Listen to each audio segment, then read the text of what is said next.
ഹൈക്കോടതി വിമർശനം ഉന്നയിച്ചതിന് പിന്നാലെ കൊല്ലം KSRTC ബസ് സ്റ്റാൻഡിലെ കുടിതോരണങ്ങൾ അഴിച്ചുമാറ്റി. കേസെടുക്കുമെന്ന ഗതാഗത മന്ത്രിയുടെ ഭീഷണി പോലും മുഖവിലേക്കെടുക്കാതിരുന്ന ജീവനക്കാരാണ് ഹൈക്കോടതി വടിയെടുത്തോടെ നല്ല നടപ്പ് തുടങ്ങിയത്. കൊല്ലം KSRTC ബസ് സ്റ്റാൻഡിൽ നിന്ന് കണ്ണൻ നായർ തയ്യാറാക്കിയ റിപ്പോർട്ട് കാണാം.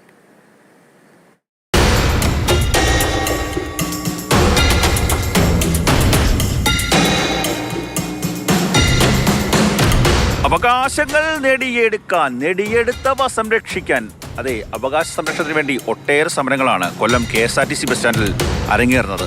അതിന്റെ ബാക്കി പത്രമാണ് ഈ കെട്ടിടത്തിന്റെ മുകളിലും ഭിത്തിയിലും കാണുന്ന കൊടിതോരണങ്ങൾ.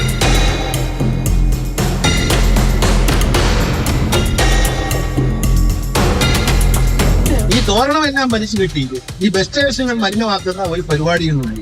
എല്ലാ ട്രേഡ് യൂണിയനുകളും മാന്യമായി പിന്മാറണമെന്ന സ്നേഹത്തോടെ ഞാൻ പറയാം. അല്ലെങ്കിൽ പൊതുസ്ഥലങ്ങളിൽ തോരണങ്ങളും ബോർഡുകളും വെക്കരുത് എന്ന ബഹുമാനപ്പെട്ട ഹൈക്കോടതി ഉത്തരവിന്റെ ഭാഗമായി ഇതിന്റെ പുറത്ത് നടപടി വരും എന്ന് മാത്രമേ പറയാം. മന്ത്രിയുടെ വിമർശനങ്ങളും ഭീഷണിയും ഒന്നും തെല്ലും ജീവനക്കാരെ ഏശിയില്ല. അതിനുശേഷവും കൊടിതോരണങ്ങൾ കൊല്ലത്തെ KSRTC ബസ് സ്റ്റാൻഡിൽ ഇങ്ങനെ ആടിക്കളിച്ചു. പക്ഷേ കഴിഞ്ഞ ദിവസം ഹൈക്കോടതി വിഷയത്തിൽ ഇടപെട്ടു. രൂക്ഷമായ വിമർശനമാണ് ഈ വിഷയത്തിൽ ഹൈക്കോടതി ഉന്നയിച്ചത്.